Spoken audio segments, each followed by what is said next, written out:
무지해반증이 수술이 필요한 정도는 가장 중요한 건 통증이 있느냐 없느냐일 것 같습니다. 우선 아픈 사람이 수술을 받지 아프지 않은 분들은 변형이 아무리 심하다고 하더라도 굳이 수술이 필요하지는 않고요. 보조기를 충분히 오랫동안 사용을 했는데 그럼에도 불구하고 변형이 유지되고 통증은 여전히 있고 꼭 엄지발가락 통증만 아니고 다른 발가락에 통증이 동반해서 있는 경우도 수술이 필요한 정도라고 생각합니다. 유전적이냐 아니면 환경적, 후천적으로 생기느냐 물어보시는 분들이 되게 많으신데요. 두 가지의 요인이 전부 다 작용을 한다고 생각을 하고 있습니다. 우선 선천적인 요인이 상당히 많이 작용을 하는데 어렸을 때부터 발가락이 좀 휘어져 있거나 발가락의 상태가 좀 특이하다. 그리고 평발을 가지고 있는 사람들 같은 경우는 무지해반증이 생길 확률이 상당히 높고요. 그다음에 두 번째로 관절 자체가 되게 유연한 사람들이 있습니다. 관절이 유연한 사람들은 무지해반증이 생길 확률이 상당히 좀 높아집니다. 그리고 후천적으로 봤을 때는 후천적인 무지해반증은 남자하고 여자로 구분을 할 수 있겠는데 남자 환자는 후천적인 무지해반증이 그렇게 많지는 않고요. 대부분 여자 환자들이 후천적인 무지해반증이 많은 걸로 보면 신발의 영향을 상당히 많이 받는 것 같고 앞이 좁은 신발을 신는다거나 굽이 있는 신발을 지속적으로 착용을 하면 후천적으로 무지해반증이 생길 가능성이 높다. 그리고 무지해반증이 생기는 원인 중에 하나는 엄지발가락 쪽에 있는 관절의 관절염도 같이 동반이 되는 경우가 많이 있는데 그 관절염이 잘 생기시는 분들 그런 분들은 또 후천적으로 무지해반증이 생길 가능성이 상당히 높아지는 걸로 생각을 하고 있습니다. 무지해반증은 증상이 있으면 대부분은 수술을 받게 되는 분들이 많이 있습니다. 하지만 처음부터 뼈를 깎는 수술이기 때문에 상당히 큰 수술로 생각이 되고 운동 제한을 상당히 오랫동안 해야 되기 때문에 수술적인 치료보다는 비수술적 치료를 대부분 선호하시는 편이고요. 비수술적 치료는 약물 복용을 하고 보호대 착용을 하고 그다음에 스트레칭하면서 지켜보는 거고 보통 한 달에서 두 달 정도 시간이 지나면 통증은 대부분 사라지는 걸로 돼 있습니다.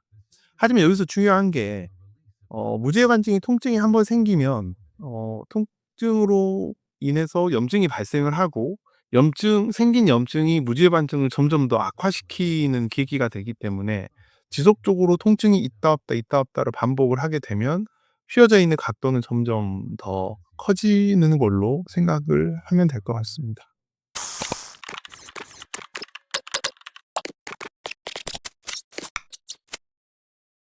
증상이 있는 경우에 수술 방법은 되게 여러 가지 방법이 존재합니다. 우선 아주 크게 나누면 요즘은 구멍을 한 3개 정도만 뚫어서 하는 미카라고 하는 수술 방법이 유행을 하고 있고요. 그전에 시행했던 이 수술 방법은 중족골이라고 하는 발등에 있는 발가락 뼈를 절골술을 시행을 하고 안쪽으로 밀어 넣은 이후에 안쪽에서 고정을 하든 밖에서 고정을 하든 고정을 해 주는 예전에 시행했던 수술 방법 두 가지로 크게 나눌 수 있을 것 같습니다.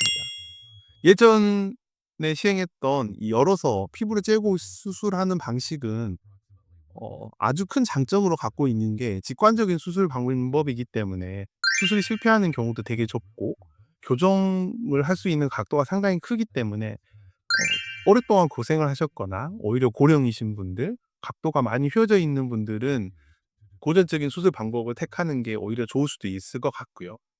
미카라고 하는 구멍 3 개를 뚫어서 하는 수술 방법은 오히려 젊은 분들이나 아니면 수술한 이후에 활동이 좀 빨리 필요하다라고 하는 분들이 수술 받으시면 오히려 더 좋을 것 같습니다. 무지해반증이라고 하는 수술은 우선 첫 번째, 너무 아프다.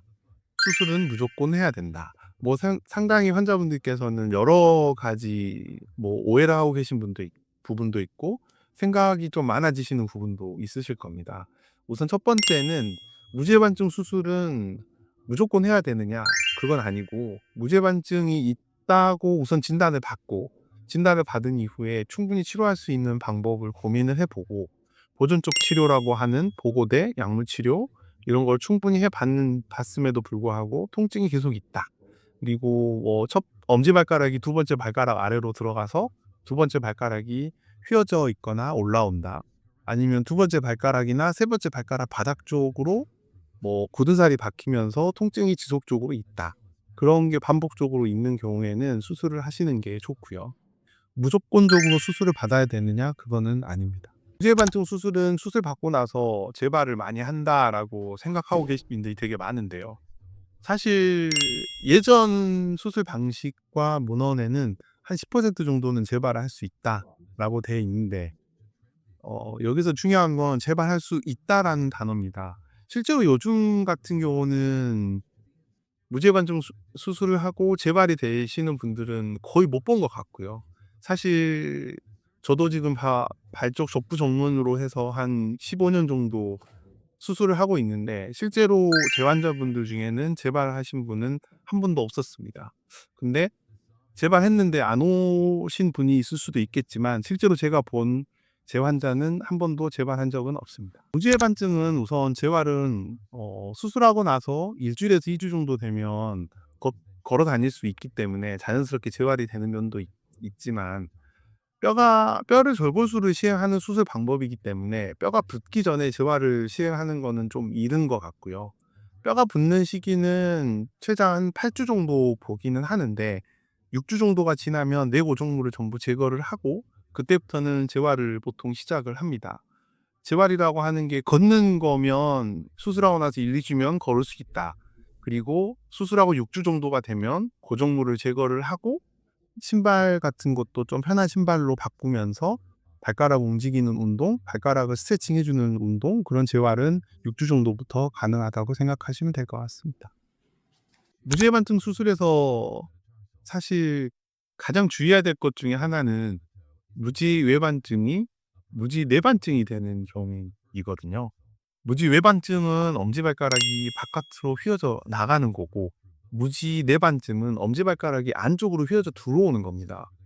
밖으로 휘어져 나가 있는 발가락을 안쪽으로 이렇게 밀어 넣어 줬는데 그 밀어 넣어 준 정도가 너무 심해서 엄지발가락이 너무 안쪽으로 휘어져 버리는 무지내반증이 발생하는 게 사실 무지외반증 환자들이 수술받은 이후에 생기는 가장 무서운 합병증이기는 합니다.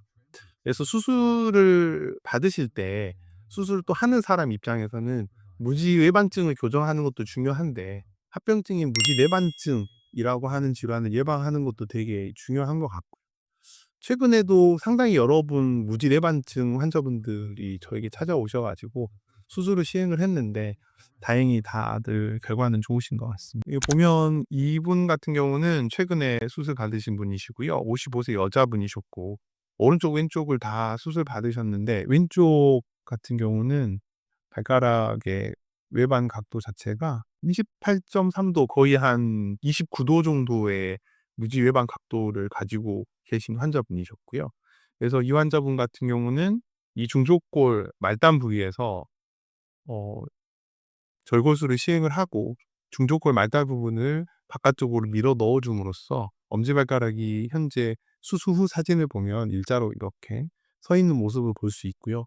이 환자분은 경과도 되게 좋으시고 걸을 때 통증도 모두 사라지셔서 아주 성공적인 수술 사례라고 보면 될 것 같습니다.